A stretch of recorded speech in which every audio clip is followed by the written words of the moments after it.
नमस्कार प्यारे साथियों, आप सभी का हार्दिक स्वागत है current affair booster season 3 session number 16 में। कुछ बहुत इंपॉर्टेंट अनाउंसमेंट्स के साथ मैं आपका पुनः हार्दिक स्वागत करता हूं। आइए आज का काम शुरू करते हैं। करंट अफेयर बूस्टर सभी स्टूडेंट्स के लिए एक बहुत ही यूजफुल सर्विस है पीटी एजुकेशन की तरफ से। I am very happy to announce the weekly schedule for the next 7 days. प्यारे दोस्तों, बहुत ध्यान से देखिएगा, बहुत ध्यान से समझिएगा, आपके बहुत काम की बात है। अगले 7 दिनों का शेड्यूल मैं आपको बता रहा हूं। सबसे पहले यह जान लीजिए कि हम पावर ऑफ एप्टी की हमारी सीरीज शुरू कर रहे हैं, जिसमें लाइव क्लास सुबह 7:30 बजे से होगी। Monday, Tuesday, Wednesday, Thursday, Friday 5 दिनों तक ये क्लासेस सुबह 7:30 बजे से होगी, जिसमें हम एप्टीट्यूड टेस्ट की तैयारी करवाएंगे 1 घंटे के लिए लाइव। तो बहुत बहुत बहुत मजा आएगा। अगले साल से गवर्नमेंट एग्जाम सीईटी में तब्दील हो जाएंगी। यूपीएससी का सीसेट होता ही है, आईएम का कैट होता है, उसके अलावा आईपीएम एग्जाम होती है, क्लैट होता है। इन सबका aptitude portion language, mathematics, data interpretation, sufficiency, logical reasoning सुबह 7:30 बजे 1 घंटे की बहुत ही शानदार क्लास होगी, बिल्कुल मिस नहीं करनी है। कल सुबह यानी कि मंडे मॉर्निंग को 7:30 आप मेरे साथ जुड़ रहे हैं लाइव क्लास में एप्टीट्यूड ट्रेनिंग के लिए। यस और नो कमेंट थ्रेड में कंफर्म करो और अपने कम से कम 5 साथियों तक संदेश पहुंचा दो दुनिया भर में भैया, और वो सब अपने अपने घरों से कल सुबह ज्वाइन कर लें। बहुत बहुत मजा आएगा। उसके अलावा कल से तब सीरीज के सेशंस आपको मिलना शुरू हो जाएंगे। हमने आपको डेट बता दिया है। करंट अफेयर बूस्टर का टाइम 5:30 PM फिक्स कर दिया गया है। आपको 20-20 मिनट के सेशंस मिलेंगे और करंट अफेयर फॉर एग्जाम आपको पता ही है, हम 3 से 7 बजे के बीच में 10 से 15 मिनट के सेशन जारी कर रहे हैं। उसके अलावा हमारी प्रीमियम सीरीज अलग से चल रही है। अगर आप ज्वाइन करेंगे हमें तो आपको ये सारे सेशंस मिल जाएंगे। ज्वाइन का बटन इसके नीचे दिया है। These are all premium paid services. तो कल सुबह हम 7:30 बजे मिल रहे हैं और बाकी आपके लिए सारी फ्री सर्विसेज उपलब्ध रहेंगी। तो कैसा लगा ये प्लान हमें जरूर कमेंट में बताइए। आते ही सेशन को लाइक कर लीजिए, शेयर कर लीजिए। अब शुरू करते हैं प्यारे दोस्तों। सबसे पहले हम रिद्धि सुतारिया के पास अहमदाबाद जा रहे हैं। आप जीपीएससी की तैयारी कर रही हैं, लगातार हमारे लेक्चर्स देख रही हैं, आपको बहुत मजा आ रहा है। Humour, comedy, funny acting are the bonus. लो कर लो बात, हम यहाँ मिमिक्री और फनी एक्टिंग ही तो करने आए। I'm not gonna allow this at all. No sir, very bad sir, I'm not gonna allow this. Thank you so much Riddhi, और इसी तरह से साथ बनाए रहें। बाकी के लोग भी टेस्टिमोनियल जरूर लिखें ताकि आप जैसे अच्छे अच्छे बच्चों को हम दुनिया के सामने ला पाएं। Thank you, God bless you. सबसे पहली कहानी शुरू करेंगे भारत की सफलता की अद्भुत कहानी, India is growing horticulture age. Horticulture का मतलब होता है बागबानी का धंधा। हॉर्टिकल्चर में आ जाते हैं fruits, vegetables, spices, plantation crops, मतलब फूड ग्रेन्स के अलावा बाकी सब कुछ। तो भारत में कृषि में बेसिकली 2 धाराएं चलती हैं। एक है फूड ग्रेन वाली धारा, यानी उसमें खाद्यान्न उगाए जाएंगे। उसमें खरीफ आ गया, रबी आ गया, जायद की फसलें आ गई, मतलब चावल आ गया, गेहूं आ गया, कोर्स मिलेट्स आ गए, सब आ गया। और दूसरी तरफ आया हॉर्टिकल्चर, सारे वेजिटेबल, सारे फ्रूट, सारे स्पाइसेस, कॉन्डिमेंट, सारे प्लांटेशन क्रॉप्स। तो खबर यह है प्यारे दोस्तों कि भारत का नेशनल हॉर्टिकल्चर मिशन 2005-06 में यूपीए 1 के द्वारा लाया गया था, वो बहुत ही जबरदस्त रूप से सफल हो चुका है। भारत का बागवानी उत्पादन अब 320 मिलियन टन प्रतिवर्ष हो चुका है, जो कि food grain production 295 million tonne से भी ज्यादा है। ये जो आंकड़े हैं ये थोड़े से याद रख लीजिएगा। एंड नॉट ओनली दैट, हमारी हॉर्टिकल्चर क्रॉप जो होती हैं दुनिया भर में, भारत में भी इनकी वैल्यू ज्यादा होती है। मतलब किसान उतनी ही मेहनत अगर हॉर्टिकल्चर पे करे जो कि वो गेहूं और चावल उगाने में करता है, तो हॉर्टिकल्चर में उसको रिटर्न 2 गुना 3 गुना तक मिल जाता है। वैल्यू ज्यादा होती है, प्रोडक्टिविटी ज्यादा मिलती है, मतलब कम जमीन पे ज्यादा उत्पादन होता है, इरिगेशन की कीमत कम लगती है, इनपुट की कॉस्ट भी कम लगती है। इसलिए बहुत सारे किसान अपनी आय को बढ़ाने के लिए फूड ग्रेन के साथ साथ हॉर्टिकल्चर भी कर रहे हैं। हॉर्टिकल्चर के निर्यात भारत से बहुत जबरदस्त मात्रा में हो रहे हैं। 2018-19 में भारत से हॉर्टिकल्चर निर्यात था 63700 करोड़ और हमारा फूड ग्रेन एक्सपोर्ट था 58600 करोड़। तो हॉर्टिकल्चर अब एक्सपोर्ट में भी बाजी मार रहा है। लेकिन अब सबसे बड़ी समस्या जिससे निपटने के लिए ही केंद्र सरकार ने हाल ही में एक नेशनल इंफ्रास्ट्रक्चर बनाने की बात की है, वो है इस हॉर्टिकल्चर को मैनेज करने की अधोसंरचना। आपको कोल्ड स्टोरेजेस चाहिए, आपको मूवेबल कोल्ड चेन्स चाहिए। बेसिकली जो प्रोड्यूस आ रहा है उसमें वेस्ट का परसेंटेज कम करना, तो इसके लिए फिजिकल इंफ्रा बनाना पड़ेगा। केंद्र सरकार कोशिश कर रही है, प्राइवेट सेक्टर को भी जोड़ रही है। मोटी मोटी बात यह है कि भारत हॉर्टिकल्चर के क्षेत्र में बहुत आगे निकल चुका है। तो उम्मीद करते हैं दोस्तों इसके ऊपर आप जरूर कुछ ना कुछ हमें एडिशनल अपनी तरफ से बताएंगे। क्या आप में से कुछ लोग हॉर्टिकल्चर एग्रीकल्चर फील्ड से हैं? तो आप जरा बताइए क्षेत्र में क्या क्या नया हो रहा है। Doubling of farmer income by 2022 का गोल था, वो तो थोड़ा आगे खिसक ही जाएगा पैंडेमिक की वजह से। लेकिन horticulture remains a big big ray of hope. हमारा पहला सवाल, summarise the situation of Indian horticulture in 5 leading points. North Korea की कहानी आप तक अब लेकर आया हूं। नॉर्थ कोरिया के किम जोंग उन छठी बार जिंदा होकर वापस आ गए हैं। कोविड का डर इतना भयंकर फैल गया है नॉर्थ कोरिया में, खासतौर पर किम के दिमाग में, किम रेजीम के दिमाग में, कि उन्हें यह लग रहा है कि किसी भी तरह हमें चाइना से आने वाले इस इन्फेक्शन को रोक लेना चाहिए। तो उन्होंने चाइना के साथ बॉर्डर बंद कर दी। Now the problem is the Kim regime is already under heavy economic sanctions. दुनिया भर के आर्थिक प्रतिबंध अमेरिका के द्वारा इनके ऊपर लगाए जा चुके हैं। तो इनके वहां वैसे ही बाकी जगहों से सामान आता नहीं है, चाइना से आता था। जब से बॉर्डर बंद की है चाइना की, तो चाइना का माल भी 90% आना बंद हो गया। तो स्मगलिंग बहुत भयंकर तरीके से बढ़ गई। ये सिचुएशन ऐसी हो गई है कि नॉर्थ कोरिया के नागरिकों का जीना दूभर हो चुका है, और उसके बावजूद लोग चाइना से घुस रहे हैं, स्मगलर्स घुस रहे हैं सामान ले लेके, तो वो अपने साथ में इन्फेक्शन भी ला सकते हैं। शूट एट साइट ऑर्डर जारी कर दिए गए कि वहां से कोई भी आता हुआ दिखे तो गोली मार भेजे में, भेजा शोर करता है, भेजे की सुनेगा कल्लू मामा। समझ में आ गया दोस्तों? अक्टूबर 2020 75th एनिवर्सरी है पार्टी की फाउंडिंग की। तो बेसिकली कोविड ने रंग में भंग डाल दिया दुनिया भर में। कोविड ने 2020 का तो ऐसा हाल किया है कि लोग सारी एनिवर्सरीज भूल गए, और इस तरह की मेजर एनिवर्सरीज वगैरह भी अर्थहीन हो चुकी हैं पूरी तरह से। तो इनकी जो कम्युनिस्ट पार्टी है उसका 75वां एनिवर्सरी है।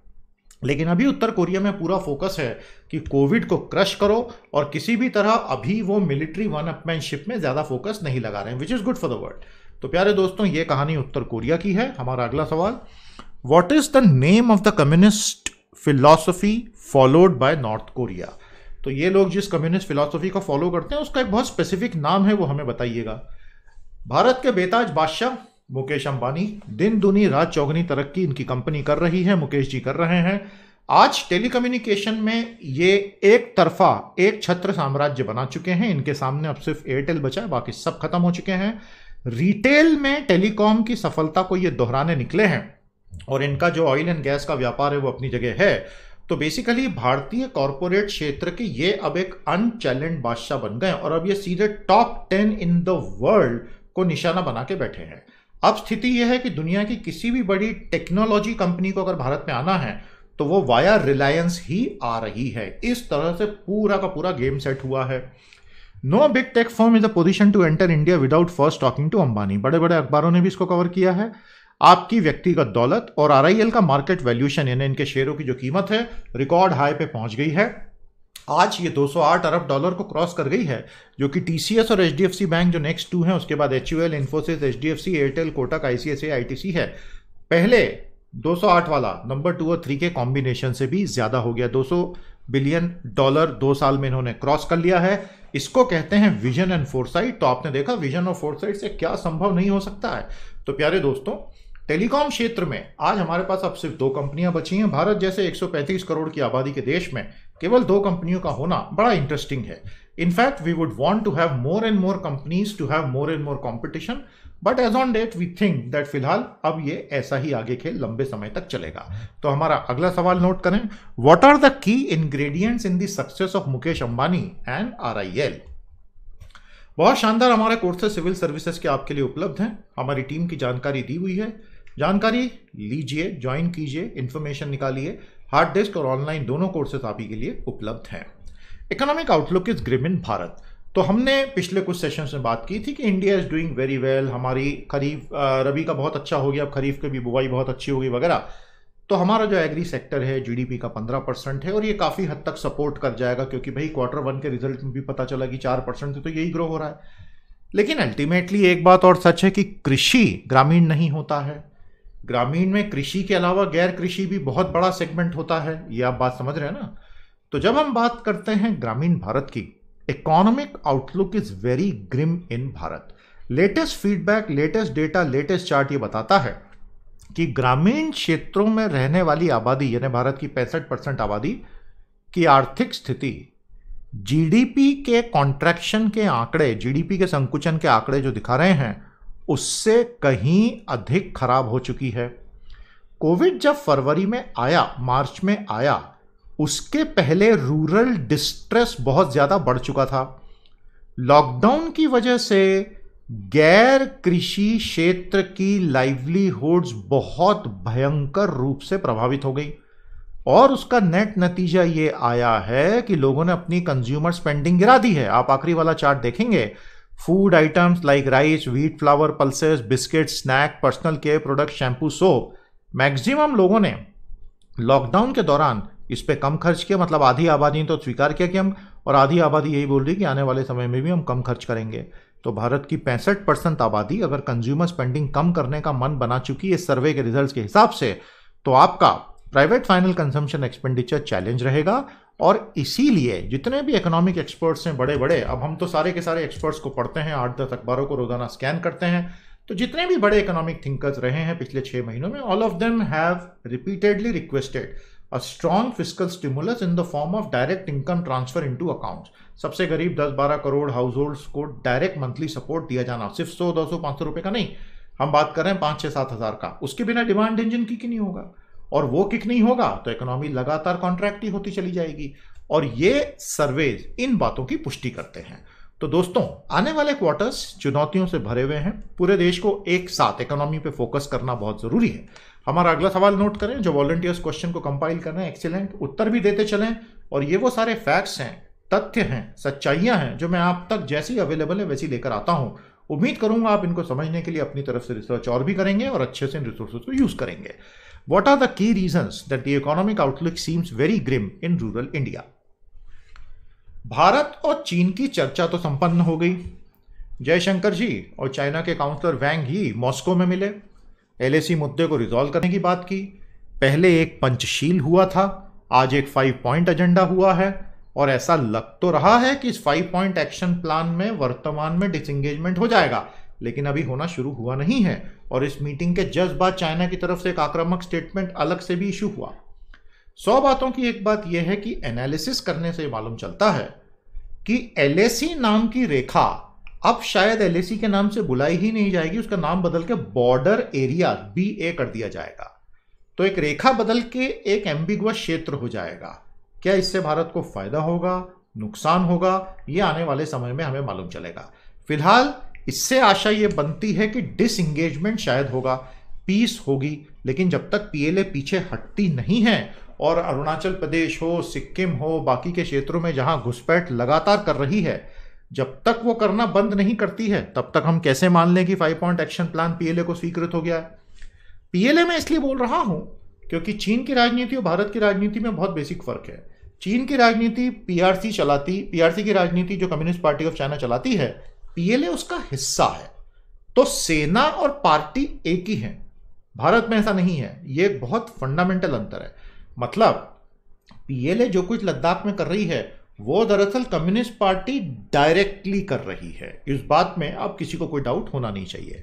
हमारा अगला पॉइंट नोट करें, what are the likely fallouts of the 5 point action plan between India and China. अब एक और दूसरी बड़ी इंटरेस्टिंग खबर सामने आई है कि चाइना खुलकर ये बोल रहा है, और आप देखेंगे इस चित्र में एक भी आदमी ने मास्क नहीं लगाया है, कि हमने तो कोविड को हरा दिया। तो क्या वाकई में ऐसा हो सकता है कि दुनिया का कोई देश, इतना बड़ा देश वो भी, कि मैंने कोविड हरा दिया? मुझे तो बहुत शक है इस चीज के ऊपर। So China is openly celebrating it's victory over Covid, और शी जिनपिंग यहां पर उन डॉक्टरों को पुरस्कार देते दिख रहे हैं जिन्होंने पीपल्स वॉर अगेंस्ट कोविड में जीत हासिल की। चाइनीज वैक्सीन को भी हाल ही में ट्रेड फेयर में डिस्प्ले किया गया था, and China is saying that we will help it become a public good, a global public good. हम उसको छुपा के नहीं रखेंगे, हम सबको देने के लिए तैयार हैं हमारी vaccines. And December 2020 is our roll out deadline. दिसंबर 2020 तक हम इस वैक्सीन को रोल आउट भी कर देंगे। तो ये कहानी है चाइना की आधिकारिक दावों की।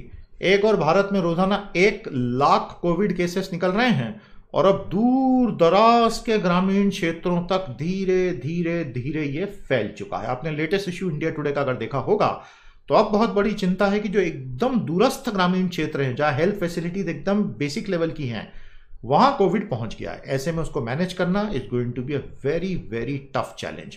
और दूसरी ओर ये उसको सेलिब्रेट कर रहे हैं, तो ये कितना सच कितना झूठ ये तो समय बताएगा। अच्छी खबर यह है कि एस्ट्राजेनेका की उस वैक्सीन का ट्रायल फिर से शुरू भी हो गया है। मेरा अगला सवाल, what is the concept of a global public good. अब एक बड़ी खबर यह है कि पार्लियामेंट का जो मॉनसून सेशन सितंबर में अब होने वाला है फाइनली, वो होने से पहले से स्थापित ट्रेडिशन को तोड़ते हुए लोकसभा के स्पीकर मिस्टर बिरला और राज्यसभा के चेयरमैन यानी कि वाइस प्रेसिडेंट ने यह तय किया है कि बहुत सारी पार्लियामेंट्री स्टैंडिंग कमिटीज को रिकॉन्स्टिट्यूट कर दिया जाएगा। पार्लियामेंट्री स्टैंडिंग कमिटी, संसद की स्थायी समितियां, वो एक इंस्टीट्यूशनल ढांचा है जिसमें सभी ऑपोजिशन पार्टीज को प्रतिभागिता का मौका मिलता है और जो एक बहुत स्ट्रांग पॉलिटिकल एग्जीक्यूटिव यानी सरकार पर नियंत्रण, चेक एंड बैलेंस का काम करती हैं। पार्लियामेंट्री स्टैंडिंग कमिटीज पिछले 50 सालों में इवॉल्व होते यहां तक हम आए हैं। नॉर्मली कभी भी उनको इस तरह से रिकॉन्स्टिट्यूट सेशन के पहले नहीं किया जाता है, इस बार किया जा रहा है। तो इसका एक प्रभाव यह हो सकता है, फाइनली होगा कि नहीं मालूम नहीं, लेकिन यह हो सकता है कि बहुत सारे गैर बीजेपी के नेता, कांग्रेस के नेता, दूसरी पार्टियों के नेता इन समितियों से बाहर हो सकते हैं और खासतौर पर कुछ बहुत ही इंपॉर्टेंट समितियां जैसे parliamentary standing committee on information technology, उसके चेयरमैन है शशि थरूर, वो हट सकते हैं। अब फेसबुक का मामला पैरेलल में चल रहा है, उनके अध्यक्ष को फेसबुक के इंडिया हेड को बुलाया था अभी, वो मामला क्योंकि एक बहुत ही एम्बैरेसिंग मामला बन गया सबके लिए, इसलिए बहुत सारी कमिटीज का रीजिग होगा, ऐसे आरोप लग रहे हैं। तो may be it is because of the likelihood of more embarrassing things coming out that a lot of rejigging is happening. लेकिन अल्टीमेटली पार्लियामेंट्री स्टैंडिंग कमेटी का जो एक ट्रेडिशन बना हुआ है, इसे बने रहने देना चाहिए और इसमें डाइवर्स रिप्रेजेंटेशन होना ताकि मल्टीट्यूड ऑफ ओपिनियंस बराबर सामने आ सकें, ये कभी भी खत्म नहीं होना चाहिए। हमारा अगला क्वेश्चन आप सभी के लिए नोट कर लीजिए और इसका उत्तर जरूर दीजिएगा। What is the significance of parliamentary standing committees in the Indian democracy? काफी सिग्निफिकेंट है। रशिया पैरेलल में चाइना की बात करने से चूकता नहीं है। शंघाई कोऑपरेशन ऑर्गेनाइजेशन को लेके उसने काफी कुछ कहा, लेकिन उससे ज्यादा महत्वपूर्ण उसने क्वाड के बारे में क्या कहा वो है, आप बहुत अच्छे से जानते हैं, क्वाड्रिलेटरल यानी चतुर्भुज। क्वाड अमेरिका की कोशिश है कि इंडो पैसिफिक हिंद प्रशांत क्षेत्र में 4 बड़ी ताकतों को जोड़ के चीन को टक्कर दी जाए। भारत ने बोल दिया कि हम जुड़ेंगे, लेकिन हम चीन को टक्कर देने के लिए नहीं जुड़ रहे हैं, हम जुड़ रहे हैं क्योंकि एक अच्छी चीज है। हिंद प्रशांत क्षेत्र का security architecture America, Bharat, Japan, Australia, चारों बहुत बड़ी ताकतें हैं। ये जुड़ गई तो चीन के लिए मुसीबत होना बिल्कुल तय है और क्वाड ऑलमोस्ट बन चुका है। सीडीएस रावत ने तो हाल ही में क्वाड पे मोहर ही लगा दी प्रैक्टिकली, तो इसका मतलब ऑफिशियली गवर्नमेंट चाहती है कि क्वाड बन जाए। रूस ने हाल ही में यह कहा है कि ये जो क्वाड वॉर्ड तुम लोग बना रहे हो, इसको और ओपन करो, इसको ट्रांसपेरेंट रूल्स रखो रादर देन सीक्रेसी। मतलब रशिया ऐसा बोल रहा है, मतलब बताइए आप। The Indo Pacific has worked on consensus, ये रूस बोल रहा है, and it must not be divided on security grounds और सप्लाई चेन वाइज। इसका मतलब अभी हाल ही में जो भारत ने और दूसरे देशों ने, जापान और ऑस्ट्रेलिया ने ऑल्टरनेटिव सप्लाई चेन बनाने की बात की है, उससे भी चाइना को बहुत पीड़ा हो रही है। हालांकि अभी तक चाइना को डीप पेन नहीं हुआ है, ऐसा नहीं है कि वहां से billions of dollars of investment निकल के भाग गया और भारत आ गया, अभी तक नहीं हुआ है, लेकिन हो तो सकता ही है। सप्लाई चेन और क्वाड दोनों में आप इस तरह से किसी को एक्सक्लूड मत कीजिए, ये अपील रशिया ने भारत से की है, तो ये चाइना के बिहाफ पे हुई है। मतलब चाइना को प्रॉब्लम तो हो रही है। How much we are able to really extract from this situation for the national interest, देखने वाली बात सिर्फ इतनी सी है। तो यह है क्वाड की कहानी। हमारा अगला सवाल नोट करें। What are the basic concerns that Russia is expressing on the Quad as far as security and supply chains are concerned? ये काफी इंपॉर्टेंट टॉपिक है, एग्जाम में आएगा। अगर अंग्रेजी में आपको जरा भी दिक्कत है, मेरा ये कोर्स आपके लिए परफेक्ट सॉल्यूशन है। ये 100 सेशंस का कोर्स है जो कि सभी 1.25 घंटे के सेशंस हैं और एक कोर्स करके आपको बहुत बहुत लाभ हो सकता है। Go ahead and enrol with full confidence. Shinzo Abe साहब जा रहे हैं और जाने से पहले भारत और जापान के बीच में कोशिश हो रही है कि जितना ज्यादा डिफेंस का जितने एग्रीमेंट्स हो सकें, क्लोजर हो सके, फुल स्टॉप लग सकें, वो हो जाए। शिंजो साहब के कौन होंगे सक्सेसर वो अभी पता नहीं है। 2 नाम सामने आ रहे हैं और उनका क्या अप्रोच होगा, उनके साथ भारत की वार्मथ कितनी हो पाएगी, वो तो समय बताएगा। फिलहाल भारत ने जापान के साथ में reciprocal provision of supplies and services agreement sign करनी है। ये लॉजिस्टिक्स एग्रीमेंट है। भारत की सेनाएं हैं, जापान में सेना तो होती नहीं है। जापान के लोगों के सर्वे जब लिए जाते हैं तो वो साफ बोल देते हैं हमें सेना नहीं चाहिए, हमें सेना नहीं चाहिए, हमें सेना नहीं चाहिए। वहां सिर्फ सेल्फ डिफेंस फोर्सेस हैं, SDF. They don't have any army, any navy, any air force, they only have SDF. ये नतीजा है उनके कॉन्स्टिट्यूशन का जो अमेरिका ने बना के दिया था सेकेंड वर्ल्ड वॉर के बाद। और जापान के लोगों को सेकेंड वर्ल्ड वॉर की तबाही अभी तक याद है। वो सेना ही नहीं चाहते, उनको चाहिए ही नहीं, क्योंकि सेना होगी तो युद्ध होंगे, हमें युद्ध नहीं करना है। एनीवे, ये मैंने आपको जीके के हिसाब से बताया। तो reciprocal provision of supplies and services agreement Bharat और जापान ने हाल ही में साइन किया है। Both nations are concerned about Indo Pacific, क्योंकि चीन जिस तरह से एग्रेशन दिखा रहा है, जापान को भी प्रॉब्लम तो है ही। And mister Abe Shinzo has been a steady friend of India over the years, so his going is definitely going to be a problem. लेकिन एक और इंटरेस्टिंग खबर ये आ रही है कि ओलंपिक्स को लेकर ये लोग बिल्कुल स्टेडफास्ट हैं कि अब हम उसकी तैयारी तो करेंगे ही करेंगे, और ओलंपिक तो आगे होकर ही रहेगा, हम उसको और डिले नहीं करेंगे। मेरा अगला सवाल नोट करें, what are the various ways Japan India cooperation can help counter the rising influence of China in Asia. AstraZeneca की ट्रायल को रोका गया था, टेम्पररी हॉल्ट आया था, क्योंकि कुछ वॉलंटियर्स के अंदर न्यूरोलॉजिकल आफ्टर इफेक्ट्स दिखाई देने लग गए थे। देखिए, ये सारी वैक्सीन कोविड की जो बनाने का काम होता है, आप बहुत अच्छे से जानते हैं। वॉलंटियर्स आते हैं, वॉलंटियर्स को लगाई जाती है वैक्सीन, और किसी को नहीं पता क्या होगा। अब कुछ लोगों में नेगेटिव साइड इफेक्ट्स आ गए, उनको न्यूरोलॉजिकल प्रॉब्लम्स हो गई, तो वैक्सीन के ट्रायल्स को रोक दिया गया। लेकिन फिर कुछ दिनों के बाद फिर से अलाउ कर दिया गया। तो भारत के सीरम इंस्टीट्यूट ने भी फिर से स्टार्ट करना। तो basically it's a process which is rigorously scientific, और रिगरसली साइंटिफिक प्रोसेसेस में ये ऐसा होना, इस तरह से दिक्कतों का आना और रिजॉल्व होना बहुत कॉमन बात है। This is how vaccines are actually build, और फाइनल परमिशन उनको मिल गई है। तो भारत ने भी सीरम इंस्टीट्यूट वालों ने राहत की सांस ली होगी, वो करोड़ों वैक्सीन बनाते चले जा रहे हैं, भयंकर इन्वेस्ट कर दिया। लेकिन अभी भी ये पता नहीं है कि फाइनली वैक्सीन कब आएगा, और जिस दिन आएगा वहां से भारत के 136-138 करोड़ लोगों को वैक्सीन लगाने में 2 साल लगने वाले हैं।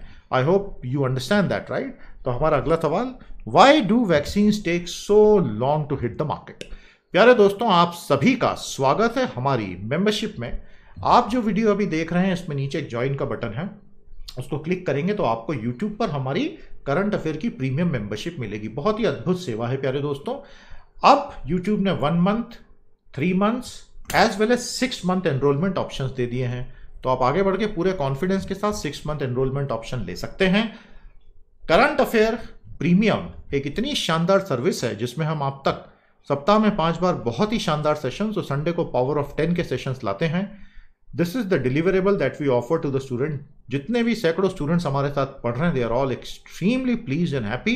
पावर ऑफ 10 के साथ इसका कॉम्बो अपने आप में एक अल्टीमेट सॉल्यूशन है। तो आगे बढ़िए और पूरे कॉन्फिडेंस के साथ हमारी यूट्यूब मेंबरशिप में आज के आज एनरोल कर लीजिए। कोई दिक्कत हो तो ये इसका टेक्निकल सॉल्यूशन है, और आप हमें ईमेल करके अपना मोबाइल नंबर देके मदद भी मांग सकते हैं।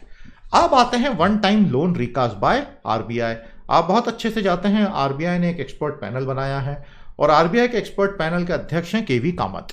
बेसिकली सबसे बड़ी बात यह है कि कोरोना वायरस की क्राइसिस के चलते मोरेटोरियम खत्म होने के बाद लोग एकदम से पैसा चुका ही नहीं सकते हैं, तो आरबीआई ने बड़े अकाउंट्स को मैनेज करने के लिए रीस्ट्रक्चरिंग का प्लान बता दिया। 7 दशकों की सबसे बड़ी लोन रीस्ट्रक्चरिंग की प्रोसेस भारत में अब शुरू होने जा रही है। यह बड़ा ऐतिहासिक है।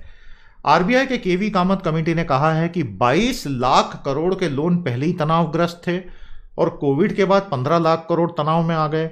37 लाख करोड़ के लोन ऐसे हैं कि जिनकी रीस्ट्रक्चरिंग नहीं की जाए तो ये सब एनपीए बन सकते हैं, तो डूब ही जाएगा सेक्टर। तो रीस्ट्रक्चरिंग तो करनी पड़ेगी। तो अब इन्होंने कॉम्प्लेक्स रीस्ट्रक्चरिंग प्रोग्राम दिया है। 5 फाइनेंशियल रेशियोज इसमें यूज होंगे प्यारे दोस्तों, और 26 अलग अलग क्षेत्रों के लिए। लेकिन कई लोग ऐसा कह रहे हैं कि ये करने के बाद भी अगर इकोनॉमी ने पिकअप नहीं किया तो वाकई में एनपीए रिडक्शन तो दूर की बात रह जाएगी, और इनमें से बहुत सारे अकाउंट धीरे धीरे इंसॉल्वेंसी कोर्ट में पहुंचना तय है। तो ये भी 1 या 2 साल चीजों को आगे बढ़ाने की बात है, तब तक होपफुली जीडीपी बढ़ना शुरू हो जाएगा। तो यह है कहानी RBI KV Kamath panel on loan recast की। तो इसको कहते हैं ऋण पुनर्गठन करना, ताकि एक कंपनी जिसमें थोड़ी उम्मीद है वो जिंदा रह जाए, नहीं तो डूब जाएगी तो सभी के लिए पैसा डूब जाएगा। समझ में आ गया। अगला सवाल नोट करें, what are the key points pertaining to the loan recast scheme by RBI. Environment and ecology की तरफ जितना देखते हैं उतना दिल बैठने लगता है। कैलिफोर्निया में इस बार के जो फायर इंसिडेंट्स हुए हैं, वैसे तो हर साल होते हैं, लेकिन इस बार के जो हैं वो बहुत डरावने हैं, क्योंकि ज्यादा हुए हैं, और दूसरी बात जिस गति से वो फैले हैं वो बड़ी हिस्टोरिक है। इतना फास्ट गया नहीं। कुछ आग के इंसिडेंट 24 किलोमीटर तक एक दिन में फैल गए, तो उससे कंटेनमेंट ही फ्यूटाइल हो गया और स्टेट में पहले से सूखा था इन आगों से वो और भयानक बढ़ गया। तो कहीं ना कहीं climate change as an issue is right there knocking at the door. हम लोग सब पैंडेमिक में फंसे हुए हैं, तो हम ऐसा मान के चल रहे हैं कि इससे अब हम बाद में निपटेंगे, बट उसको तो पता नहीं है कि यह पैंडेमिक चल रहा है। दुनिया की बात कर रहा हूं तो Californian wild fires are growing bigger, posing a huge challenge and a reminder to humanity of trying to do something desperate to cut back on emissions, both flows as well as stock. मेरा अगला सवाल note करें, what is the difference between emission flows and emission stock in the Earth's atmosphere? आलोक वर्मा वडोदरा से जुड़े हुए हैं, बड़ा ही प्यारा चित्र है। आप masters in social work MS university से कर रहे हैं, मुझे बहुत खुशी है। आलोक जी हमारे साथ बहुत लंबे समय से जुड़े हैं, थैंक यू सो मच। हमारे प्रीमियम सेशंस भी यूज कर रहे हैं, पूरे परिवार के साथ देखते हैं। God bless you. आपने हैप्पी टीचर्स डे भी बोला है, तो गॉड ब्लेस यू डबल आशीर्वाद के साथ। प्यारे दोस्तों, जिन बच्चों को भी सरकारी परीक्षाओं की तैयारी में योजनाएं पढ़नी है, 375 योजनाओं का शानदार PDF कंपाइलेशन आपके लिए अवेलेबल है, क्लिक करके आप इसको परचेस कर सकते हैं। आज के हमारे एडिटोरियल्स में पहला है टॉकिंग एंड फाइटिंग। अभी जो हमने जयशंकर और वैंग यी की चर्चा देखी, एक्चुअली ये सॉल्यूशन नहीं है। चाइना लद्दाख LAC से पीछे हट नहीं रहा है, और ऑथर जो हैं वो ये कह रहे हैं, मिस्टर राजेश रामचंद्रन, कि दरअसल इंडिया के अमेरिका के साथ घनिष्ठ संबंधों को देखते हुए चीन भड़क गया है, और ये चीन का एक संदेश है भारत को कि तुम अमेरिका से अगर घनिष्ठता बढ़ाओगे तो हम ये सब करेंगे और अमेरिका तुमको बचाने आएगा नहीं। ये इनका एनालिसिस है। मेरा एक एनालिसिस और ये है कि बेसिकली ये सब जो हो रहा है, ये करके शी जिनपिंग चाइना के भीतर अपनी खुद की राजनीतिक पोजीशन को एकदम स्ट्रांग बनाते जा रहे हैं, और उन्हें भारत के साथ कोई इमोशनल अटैचमेंट नहीं है, क्योंकि उन्होंने तो अपनी सारी नजर अब अमेरिका का ताज हथियाने पे ले ली। वो तो खुद को अमेरिका मान ही चुके हैं ऑलरेडी, तो वो भारत के साथ खुद की कंपटीशन देखते ही नहीं है। ये एक बड़ी इंटरेस्टिंग इवॉल्विंग सिचुएशन है। भारतीय सेना मजबूती से डटी है, और इसमें कोई शक नहीं कि अगर छोटा मोटा युद्ध भी होगा तो चीन के लिए जीतना तो असंभव होगा।